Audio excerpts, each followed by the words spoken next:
तो मैं अब क्या बोल रहा था आपसे, दूसरा वाले क्वेश्चन को मैं कैसे कर सकता हूँ, अगर दोनों घाते मल्टीप्लाई में है तो हम क्या करेंगे, कुछ नहीं करेंगे, आधार वैसा रहने देंगे और इसको जो है वो मल्टीप्लाई कर देंगे।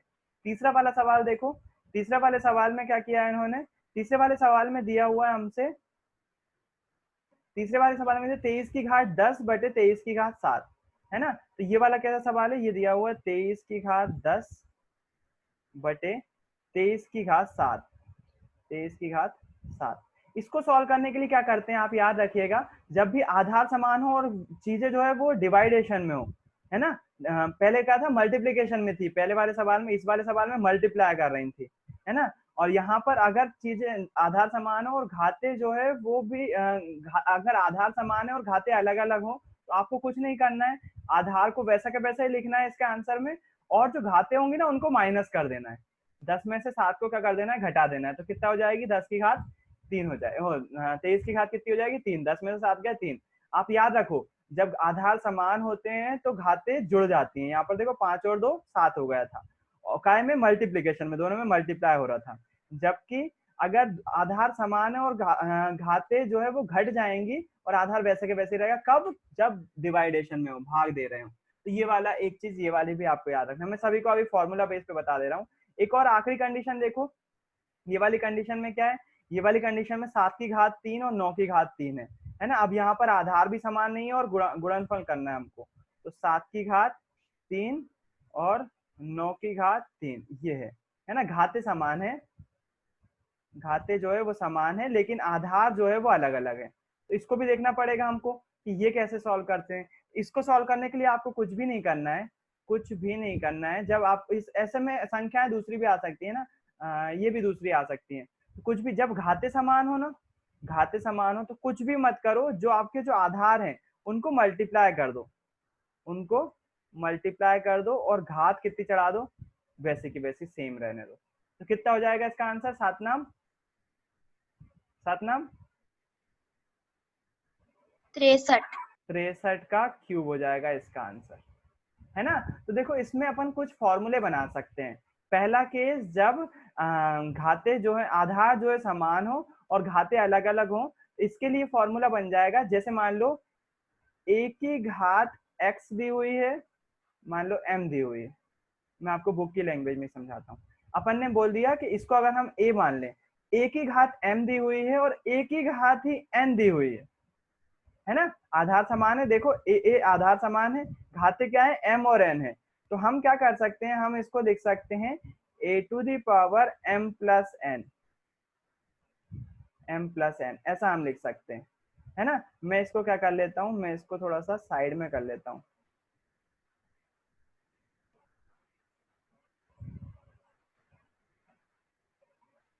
a⁻m+n, ये हमारे पास पहला फॉर्मूला बन गया, और इसको मैं जो है वो गुणे के माध्यम से साइड में कर लेता हूँ, थोड़ा सा बहुत ज्यादा साइड में। ये फॉर्मूले बन रहे हैं अपने, अपन फॉर्मूले बना रहे हैं अभी। ये पहला वाला हो गया। दूसरा वाला केस में आते हैं, येलो वाले केस में। येलो वाले केस में क्या था, अगर मैं 5 की घात, इसको 5 को जो है वो a मान लूं, 5 की घात को a मान लूं, तो ये कुछ ऐसा होगा, a और a की पावर क्या है, m है, और ब्रैकेट के बाहर क्या है, दूसरी पावर n है। जब भी ऐसा होता है तो हम क्या करते हैं, कुछ नहीं करते हैं, आधार वैसे के वैसे ही रहने देते हैं और m इंटू a कर n कर लेते हैं। अपन फॉर्मूले बना रहे हैं, है ना, ताकि अपन कोई सा भी सवाल सॉल्व कर सके इन फॉर्मूले के माध्यम से। एक ये वाला हो गया, है ना। इसको क्या करूंगा, मैं यहाँ पर लिख लूंगा, ये हमारे पास दूसरा फॉर्मूला हो गया दूसरे सवाल से। अब तीसरे पे आते हैं, तीसरा वाला क्या था, तीसरा वाला जो है वो डिवाइडेशन का था। तो डिवाइडेशन पे आते हैं, इसको सॉल्व करते हैं। यदि मैं मान लूं, यहाँ पर देखो आधार समान है ना, आधार समान है, घाते अलग अलग है, आधार को मैं फिर से a मान ले रहा हूँ, तो a⁻, घात को मान लिया m है, ऊपर वाली m है और नीचे वाली मैं मान ले रहा हूँ a⁻n है ना। जब मैं इसको सॉल्व करता हूँ तो आधार वैसा के वैसे आ जाता है, a आ जाता है, और मुझे क्या करना है, m-n कर देना है, m-n घटा देना है ना, m में से n को घटा देना है। तो एक फॉर्मूला ये वाला बन गया। इसको भी क्या करता हूँ मैं, इसको भी साइड में लिख लेता हूँ, जहां पर मैंने सारे फॉर्मूले लिख रहा हूँ। ये मैंने तीसरा फॉर्मूला बना लिया। अब चौथे सवाल से देखो, चौथा सवाल से चौथा फॉर्मूला बनेगा। यहाँ पर देखो, अब घाते सेम है और आधार अलग अलग है। तो मैं क्या करता हूँ यहाँ पर जो है वो इसको लिख लेता हूँ, आधार मान लो मैंने a है और घात m है, और फिर उसके बाद दूसरी संख्या आ गई, मान लो मैंने इसको b ले लिया, संख्या दूसरी है ना b, लेकिन अभी भी घात वही है, यानी कि m ही है, मतलब a to the power m और b to the power m। यदि मैं बोलूं तो क्या हो जाएगा, मुझे क्या करना पड़ेगा, a और b का मल्टीप्लाई करना पड़ेगा। तो मैं लिख दूंगा a b और की घात, घात क्या लिख दूंगा, घात वही आ जाएगी जो कि क्या रहेगी, m रहेगी। तो ये मेरे पास चौथा फॉर्मूला आ जाएगा। इन 4 फॉर्मूले की मदद से मैं कोई सा भी सवाल जो है वो सॉल्व कर सकता हूँ जिसमें जो है वो घाते कंफ्यूजन में दी हूँ। जैसे उदाहरण के लिए मान लीजिए आपके पास जो है एक न्यूमेरिक, अब अपन इन इन फॉर्मूलों की मदद से अगली प्रश्नावली के सवाल कर रहे हैं। मैं आपको दिखा नहीं रहा हूँ वो सवाल, मैं बुक में से पढ़ पढ़ के उदाहरण की सवाल कर रहा हूँ, है ना। तो अब आपके पास एक क्वेश्चन दिया हुआ है 17 की घात 2 और 17 की घात -5, ये 2 सवाल दिए हुए हैं, उदाहरण के सवाल हैं। आपके सामने एक सवाल दिया हुआ है, इस सवाल को मैं लिख लेता हूँ।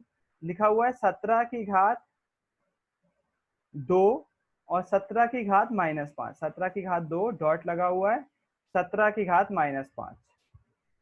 तो देखो अब आपने पास कौन सा फॉर्मूला आएगा, आधार भैया समान, माइनस नहीं है। नहीं नहीं उदाहरण का सवाल है बेटा, मैं देख रहा हूँ मेरे सामने सवाल हाँ भैया, नहीं है, बुक में लिखा है। बेटा अगर मैंने ले भी लिया तो क्या दिक्कत होगी, ओके भैया, ठीक है। बताओ, इसको सॉल्व नहीं कर सकते क्या, अपन बुक पे ही अड़े रहेंगे क्या, जैसा बुक में दिया हुआ है वही सॉल्व करेंगे बस। गणित है बेटा, ये गणित में कुछ भी हो सकता है, कंडीशन अपनी मर्जी से ही बदल सकती है, कोई दिक्कत नहीं है। और आप गलत सवाल देख रहे हो। यहाँ पर जो है अपने पास दिया हुआ है 17 की घात 2 और 17 की घात -5 दिया हुआ है ना। अब देखो यहाँ पर कंडीशन कौन सी लग रही है, यहाँ पर आधार समान है, आधार समान है तो घाते के साथ क्या होने वाला है, घाते क्या हो जाएंगी, जुड़ जाएंगी। जुड़ जाएंगी। पहला फॉर्मूला यही ना, आधार समान है तो घाते जुड़ जाएंगी। ये वाला फॉर्मूला आप चाहो तो लिख भी सकते हो, इस फॉर्मूले को जो है वो सही तरीका यही होगा। आपको आपको क्या करना है, ये वाला फॉर्मूला ब्रैकेट लगा के इसके नीचे लिखना है ना, इसके नीचे ऐसे लिखना है। और यहाँ पर आपको फिर कहाँ गया, यहाँ पर फिर आपको जो है वो सब चीजें डिफाइन करना पड़ेगी। यहाँ पर ए क्या है, ए जो है वो 17 है, और m क्या है, m जो है वो 2 है, और n क्या है, n जो है वो -5 है।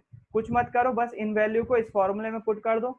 जैसे ही आप फॉर्मूले में पुट करोगे तो आपको केवल ये वाला पोर्शन लिखना है फॉर्मूले का, है ना।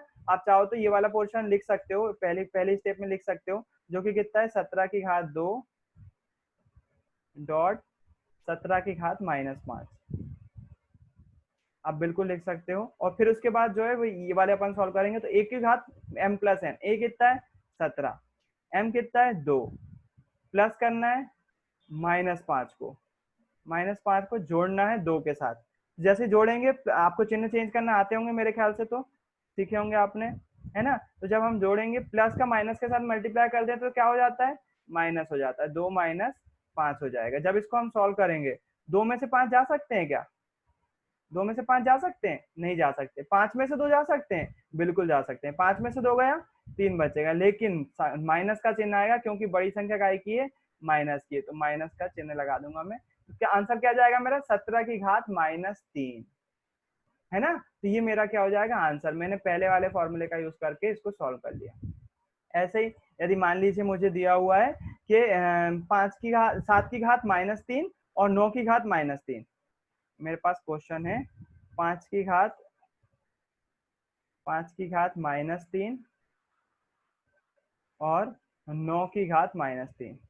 यदि मेरे पास ये वाला सवाल है, कोई मुझे बता पाएगा इसका आंसर कितना आएगा, मौखिक की मुंह से ही बता दो बिना सॉल्व करे। भैया 45 की घात -3। बहुत बढ़िया, बहुत अच्छे। और किसी को समझ में नहीं आया हो तो बताओ ये वाला कैसे आया, 45 की घात -3, इस वाले फॉर्मूले का यूज करके। ये वाला जो अपन ने आखिरी में फॉर्मूला यूज किया था ना, देखो बेस अलग अलग था लेकिन घाते सेम थी। सेम केस यहाँ पर भी होगा। मैं इस फॉर्मूले को कॉपी कर लेता हूँ सॉल्व करने के लिए, है ना। आप मौखिक ही सॉल्व कर सकते हो ऐसे सवालों को, जरूरी नहीं है आपको फॉर्मूले पे बेस पे करना है। देखो यहाँ पर देखो, इस फॉर्मूले से ये घात जो बेस है इनका आधार है वो अलग अलग है 5 और 9, लेकिन घाते देखो सेम है, -3 ये माइनस यहाँ लगा हुआ है यार, थोड़ा सा स्किप करो चीजों को, -3 के आगे लगा हुआ है ना। तो यदि यहाँ पर ए और बी अलग अलग है लेकिन m की वैल्यू सेम है, तो हम डायरेक्ट इसका आंसर लिख सकते हैं 5 गुणित 9 करेंगे तो 9 पंजे 45, और m जो है वो लिख देंगे इधर, m कितना है -3, 45 की घात कितनी हो जाएगी -3। क्या आपको ऐसे करना है? ऑब्जेक्टिव में आए तो ऐसा कर सकते हो, लेकिन थोड़े से नंबर में आए तो आपको फॉर्मूले से सॉल्व करना पड़ेगा बेटा। फॉर्मूले से कैसे सॉल्व करोगे? इसमें आपने ये वाला सवाल दिया हुआ था, यहाँ पर ये वाला सवाल दिया हुआ था, फॉर्मूला रखा, फिर उसके बाद यहाँ पर आप रखोगे a क्या है, यहाँ पर a 5 है, b क्या है, यहाँ पर b जो है वो 9 है, और m क्या है, m जो है वो -3 है, ये दिया हुआ था, है ना। इसके बाद हम क्या करेंगे, फॉर्मूले में वैल्यू पुट कर देंगे। a की वैल्यू कितनी है 5, 5 की घात कितनी है -3, डॉट लगाएंगे 9 की घात -3, आप ब्रैकेट लगा सकते हो, यहाँ पर मैंने नहीं लगाया है। और फिर उसके बाद ए बी यानी कि 5 गुणित 9, 5 गुणित 9 की पावर m बोले तो -3, है ना। जब भी माइनस की घात रहती है ना तो ब्रैकेट लगाना चाहिए, वैसे सही तरीका है वही होता है। यहाँ पर अगर हम सॉल्व करेंगे तो कितना जाएगा, 45 की घात -3। सही है, इजी था यार, कुछ भी नहीं था इसमें, बस अपन यही वाले फॉर्मूले का यूज कर रहे हैं। आपको अगर फॉर्मूले याद नहीं रहे ना तो आप तो केवल ये याद रखो, ये वाली मेन चीज है। मेन चीज कौन सी है? जब आधार समान होती है गुणनफल में तो घातें क्या हो जाती हैं, जुड़ जाती हैं। आधार समान होते हैं और घातें अलग अलग होती हैं भागफल में तो घातें जो है वो माइनस हो जाती हैं, 10 की घात 10 में से माइनस कर देंगे 7 को। अगर ब्रैकेट के बाहर मल्टीप्लिकेशन में घातें हैं दोनों, तो दोनों घातों का क्या कर देंगे, मल्टीप्लाई कर देंगे। और यदि यहाँ पर आधार अलग अलग है और घातें समान है तो आधार का क्या कर देंगे, हम मल्टीप्लाई कर देंगे और घात को वैसे के वैसे लिखा रहने देंगे। ऐसे भी याद कर सकते हो अगर आपको फॉर्मूले याद नहीं होते हैं, है ना। तो अगले क्वेश्चन जो है वो आपको मैं बुक पे ले जाता हूँ। बुक के क्वेश्चन जो है, देखो मैं यहाँ की बात कर रहा था, ये क्वेश्चन देखो नहीं दिख रहा, 17 की घात -17 है, तो ये वाले क्वेश्चन कैसे नहीं है। अच्छा, यहाँ पर जो 17 की घात आई है, देख रही 17 की घात -3 जो आई है, इसको हम लिख सकते हैं 1/17 की घात +3, है ना। यहाँ पर एक चीज यहाँ पर सीखने वाली बात है, इस चीज को सीखो आप, जरूरी भी है ये बात। यहाँ पर यदि 17 की घात 3 आती है, कितनी आई -3, तो मैं इसको बिल्कुल, अगर मेरे को प्लस में लिखना है ना तो मैं कुछ नहीं करूंगा, 1/में में लिख दूंगा इसका 17 की घात 3, है ना। इसको ऐसा लिखा जा सकता है, इसको ध्यान रखना। अच्छा, इसका उल्टा भी पॉसिबल है, अगर मेरे पास बटे में संख्या दी हुई है कोई सी, मान लो यहाँ पर जो है वो मुझे 1/, लिखा हुआ है 2 की घात 3, तो मुझे अगर इसको अंश के रूप में लिखना है तो मैं इसको उल्टा भी लिख सकता हूँ, मतलब इसको ऊपर ले जाऊंगा तो घात काय में हो जाएगी, 2 की घात -3, ऐसी हो जाएगी, है ना। मतलब इसको मैं ऐसा भी लिख सकता हूँ और इसको मैं ऐसा भी लिख सकता हूँ, दोनों का जरूरत यूज पड़ती है। ये बहुत इंपॉर्टेंट बात है, 10th क्लास में भी यूज होगी और 11th 12th में भी यूज होगी, बहुत ज्यादा इंपॉर्टेंट चीज है। अगर 1 के बटे में घात लिखी हुई है तो उसको अगर हमको ऊपर लिखना है तो 10 की घात ऐसे भी लिख सकते हैं, और यदि ऐसा लिखा हुआ है तो इसको उल्टा भी लिखा जा सकता है। इसका मोस्टली यूज हम करते हैं जब 10 की घात यूज कर रहे होते हैं, है ना। जब 10 की घात का फॉर्मूला यूज कर रहे होते हैं, जैसे मान लो उदाहरण के लिए यहाँ पर लिखा हुआ है, मेरे पास लिखा हुआ है 10 की घात -4 लिखा हुआ है, तो इसका मतलब क्या हो जाएगा, इसका मतलब हो जाएगा 1/10 की घात +4, है ना। इसका उल्टा भी पॉसिबल है, जैसा मैंने आपको बताया, जैसे मान लो उदाहरण के लिए आपके पास लिखा हुआ है यहाँ पर 1/10 की घात -3, इसको अगर आपको ऊपर लिखना है तो ये चिन्ह चेंज हो जाएगा, ऊपर जाके कायम हो जाएगी 10 की घात +3 हो जाएगी। तो ये एक इम्पोर्टेंट फिनोमिना है, इम्पोर्टेंट चीज है, मैथ्स के लिए जरूरी होता है करना, अपन बहुत बार कर भी रहे होते हैं। अभी 3rd चैप्टर या 4th चैप्टर पढ़ेंगे तो अपन साइंस में, तब भी इसका यूज करेंगे, तो ये चीज आपको याद रखना चाहिए, है ना। तो ये हो गई आपकी अगली प्रश्नावली की तैयारी, आधे सवाल इससे सॉल्व हो जाएंगे। देखें अगली प्रश्नावली क्या है ना। कुछ ये वाले सवाल भी हैं, इसको भी अपन करेंगे, पहले अपन जो अपन ने अभी सीखा है उसको कर लेते हैं। तो अपन डायरेक्ट जाते हैं किस पर, अभी अगले सवाल और करेंगे अपन, कोई दिक्कत नहीं है उसमें। लो, इन्होंने पहले शुरुआत ही उसी से करी हुई है, वो वाले सवाल दिए ही नहीं है, जो अपन को सरल वाले सवाल है वो उदाहरण पे खत्म कर दी। चलो उदाहरण वाले कर लेते हैं, कोई दिक्कत नहीं है, अपन को तो सॉल्व करना है। अब देखना, इन्हीं चीजों को इन्होंने, अभी अपन ने नॉर्मल संख्या को सॉल्व किया, 17 की घात 2 थी, 17 की घात -5 थी। अब क्या कर रहे हैं, ये घातों को स्प्लिट कर दिया। अब घात जो है देखो 2/3 1/3 है, अभी भी क्या होने वाला है, अभी भी वही होने वाला है, आधार समान है तो घातें जुड़ जाएंगी। तो देखो इसको अगर हम सॉल्व करें, जैसे 2 की घात 2/3 और 2 की घात 1/3 लिखा हुआ है, तो मैं ये सारा मिटा दे रहा हूँ। आपको जो है वो अभी घातें सिंपल दी हुई थी, अब इन्होंने घातों को थोड़ा सा कॉम्प्लिकेटेड बना दिया है ना। तो 2 की घात लिखा हुआ है 1/2, और इन दोनों का फिर उसके बाद 2 की घात लिखा हुआ है 1/3। अभी क्या थी, 2 की घात 2, 2 की घात 3 ऐसी थी। अब क्या कर दिया, घातों को बटे में लिख दिया है। अब भी क्या करेंगे हम, अभी भी वही करेंगे, घातें जुड़ जाएंगी, है ना। तो आधार समान है, आधार को वैसे लिखा, घातों को जोड़ देंगे। 1/2 प्लस 1/3 आपको जोड़ना आता है, ये एलसीएम लेके जोड़ेंगे अपन इसको। अगर नहीं आता है तो सीख लो। क्या एलसीएम लेके कैसे जोड़ते हैं, पूरी संख्या को बटे में लिख लेते हैं। एलसीएम कितना आएगा, 3 दूनी 6 आ जाएगा, 6 आ जाएगा। 2 का क्या करेंगे, 2 का भाग देंगे 6 में, 2 का भाग देंगे 6 में, तो कितना आएगा, 2 तिया 6। जो भागफल आएगा, जो आपकी आया 3, 3 का मल्टीप्लाई कर देंगे 1 के साथ, है ना। तो 2 का भाग दिया तो आया 3, 2 का भाग दिया 6 में, तो 2 तिया 6, 3 का मल्टीप्लाई कर देंगे किसके साथ, 1 के साथ, तो 3 एकम 3, और वो 3 एकम 3 जो है वो ऊपर लिख देंगे, प्लस का साइन लगाएंगे, प्लस लगा हुआ है तो। फिर उसके बाद 3 का भाग देंगे 6 में, 3 का भाग देंगे 6 में, तो कितना आएगा, 3 दूनी 6, और 2 का मल्टीप्लाई कर देंगे 1 में, ऊपर वाली संख्या में, तो 2 एकम 2, ऊपर क्या जाएगा, 2 एकम 2, 3 और 2 5। इसको हम क्या कर लेंगे, इसको हम लिख लेंगे 2 की पावर 3 2 5, 5/6। ये इसका आंसर हो जाएगा, है ना, 2 की पावर 5/6। तो क्या आपको ये एलसीएम लेके सॉल्व करना आता है, पहले तो मुझे ये बताओ। आता है भैया। पक्का, भाग देके हाँ इसका भैया। मल्टीप्लाई करते हैं, बहुत बढ़िया, हाँ भैया। चलो बहुत अच्छा। इसी चीज को अब आगे बुक पर आओ, आप बुक में कैसे सॉल्व किया हुआ है, बुक को कैसे हैंडल करते हैं अपन। मान लीजिए निम्नलिखित अभिकलन करना चाहते हैं, मतलब हम इसको करना चाहते हैं, तो ये तो आपको समझ में आ गया कि हमने इसको कैसे किया। ऐसे इसको भी कर सकते हैं, भाग में दोनों देखो आधार समान है, लेकिन भागफल में तो इसमें 1/5 में से 1/3 को घटा देंगे, आधार साथ ही रहेगा, तो ये भी कर सकते हैं। अच्छा, यहाँ पर कैसे कर सकते हैं, यहाँ पर आपको कुछ नहीं करना है, मल्टीप्लाई कर देते हैं अपन घात का। तो अपन या तो इसको 3 की घात -5, इसको ऊपर ले जाओगे तो -5 हो जाएगा, -5 का मल्टीप्लाई कर दो, ऐसा कर सकते हो। या फिर 1 की घात 4 लिख दो और 3 की घात भी 5 को 20 कर दो, तो 1/3 की घात 20 भी कर सकते हो, या फिर आप इसको 3 की घात -20 भी लिख सकते हो, है ना।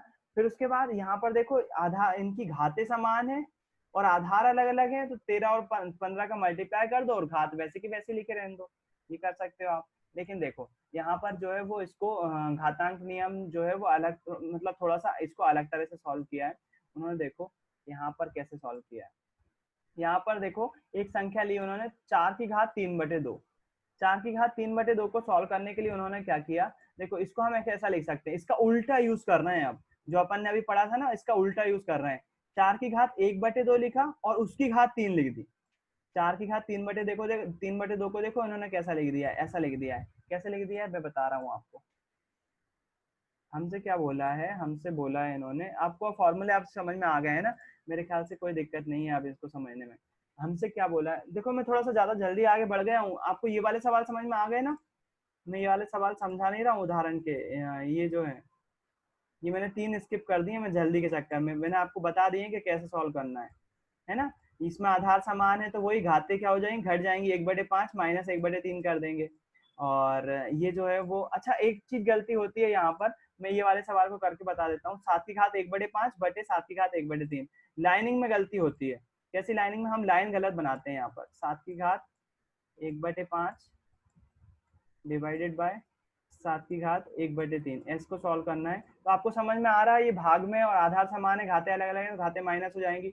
कई बच्चे क्या करते हैं, ये 1/5 को 7 के बगल में लिख देते हैं बिल्कुल, है ना। जैसे यहाँ पर ये 1/3 लिखा हुआ है ना, तो ये यहीं पर लिख देते हैं, ये गलत हो जाएगा बेटा। आपको इसको घात लिखना है ना, तो घात का लिखने का एक तरीका होता है, इसके अबव ही घात खत्म हो जाना चाहिए, इसकी ज्यादा से ज्यादा इसकी पूंछ को टच करना चाहिए बस, उसके मतलब इसके आधे सिरे तक नहीं आना चाहिए।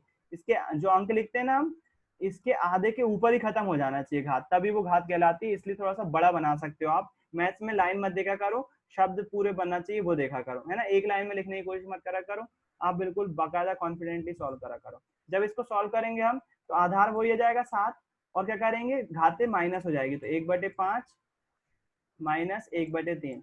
तो आप देखो मेरे जो भी घात संख्या जो है वो यहीं पर खत्म हो जा रही है, इसके इस सिरे पर, है ना, इसके ऊपर ही खत्म हो जा रही है। अगर आप 1/5 को इसके आधे सिरे तक ले आते तो गलत हो जाएगा वो, उस वैसा मत करना, है ना। मैं लिखने का तरीका बता रहा था आपको। 7 1/5 और इसको सॉल्व करेंगे, एलसीएम कितना आएगा, 15 आएगा। 5 का भाग दिया 15 में, कितना आया 3, 3 एकम 3 माइनस 3 पंजे 15, 5 एकम 5। इसको सॉल्व करेंगे, 5 में से 3 चला जाएगा तो कितना बचेगा, 5 में से 3 चला जाएगा तो बचेगा -2 डिवाइडेड बाय 15। घात काय में आ रही है, माइनस में। इसको आप कैसे लिख सकते हो, प्लस में लिखना है तो बटे में लिख दो, कुछ नहीं, 1/7 की घात 2/15। तो दोनों ही आंसर सही होंगे। आप इसको ऐसा भी लिख सकते हो 2/15, ऐसा भाग में दिखा रहा ना, ऐसा भी दिखा सकते हो, कोई दिक्कत नहीं। तो ये आंसर भी सही है, ये आंसर भी सही है, दोनों आंसर सही है ना। कुछ नहीं करा मैंने, इसको जो है वो बटे में लिख दिया ताकि घात जो है वो प्लस में हो जाए, और कुछ भी नहीं करा। तो इस प्रकार से मेरे को ये क्वेश्चन सॉल्व करने का मतलब मकसद ये था बताने का, जो घात लिखते हैं ना वो ज्यादा नीचे मत लिखा करो। ये वाला लिखने का तरीका गलत है, देखो आधे में आ गया है, तो ये वाला लिखने का तरीका गलत है। ये ऊपर गया, ऊपर ही ऊपर खत्म हुआ, ये सही है ना, ये वाला तरीका गलत है। तो आपको बता दिया मैंने, कॉपी में दिक्कत जाती है नहीं तो। अपन थोड़ा सा आगे बढ़ रहे हैं, बाकी के सवाल आप घर पे प्रैक्टिस करिएगा। आपको पेस्ट नहीं करना है, पेस्ट करवाऊं क्या, ये 4 सवाल कर सकते हो आप घर में? हाँ हाँ भैया। बिल्कुल, ये 4 सवाल आप घर में करोगे। अपन आगे बढ़ रहे हैं, अब आगे बढ़ने के लिए टाइम नहीं है, लेकिन चलो ठीक है, आज के लिए इतना ही रखते हैं। अगले चैप्टर में अपन जो है अगर आपको देखो समझ में आ गया है ना, अगर ये वाली चीज समझ में आ गई है, इस वाली चीज को मैं अगली क्लास में समझाऊंगा। और अगर आपको ये वाले सवाल समझ में आ गए तो आपसे क्वेश्चन बन जाएंगे। कौन से क्वेश्चन, प्रश्नावली के ये वाले क्वेश्चन है ना, कौन से, ये वाले नीचे वाले, सरल कीजिए, ये वाले क्वेश्चन बन जाएंगे, है ना। पहले दूसरे नहीं बनेंगे क्योंकि इसको थोड़ा सा भी अब मेरे को समझाना है, एक कॉन्सेप्ट समझाऊंगा, उसके बाद बन जाएंगे। तीसरा वाला क्वेश्चन कर सकते हो आप, तो जितने क्वेश्चन कर सको उतने करो। अभी मैं आपको कौन से दे रहा हूँ, यही वाले देते हैं ताकि खत्म हो जाए। आप देखो, वैसे आइडियल बच्चा वो होगा जो दोनों सॉल्व कर ले, दोनों मतलब ये भी सॉल्व कर ले और उदाहरण वाले जो 4 सवाल है वो भी सॉल्व कर ले। अगर आप सब कर सकते हो तो बहुत अच्छी बात है, क्योंकि बीच में संडे आ रहा है। और अगर आप नहीं करना चाहते हो तो आप केवल और केवल ये उदाहरण के जो 4 सवाल है बस ये सॉल्व करेंगे, है ना। जो कमजोर बच्चे होंगे वो केवल ये 4 सवाल सॉल्व करेंगे। कौन से, मैं पेस्ट कर रहा हूँ अभी ये वाले ग्रुप में, केवल ये वाले सवाल करेंगे। और जो होशियार बच्चे होंगे वो जो है वो पूरे सवाल सॉल्व करेंगे, ये वाले एज वेल एज तीसरा सवाल 1.6 का, वो भी सॉल्व करेंगे, है ना। मैं केवल ऐसा होमवर्क ये दे रहा हूँ। और एक और होमवर्क वो तो है ही, रूट 9.3 को आपको दिखाना है, एक वो तो है ही। ठीक है, आज के लिए इतना ही रखते हैं अपन। होमवर्क में पेस्ट कर रहा हूँ ग्रुप में। आई होप आप लोगों ने कुछ नया सीखा होगा। कुछ पूछना हो तो पूछ सकते हो।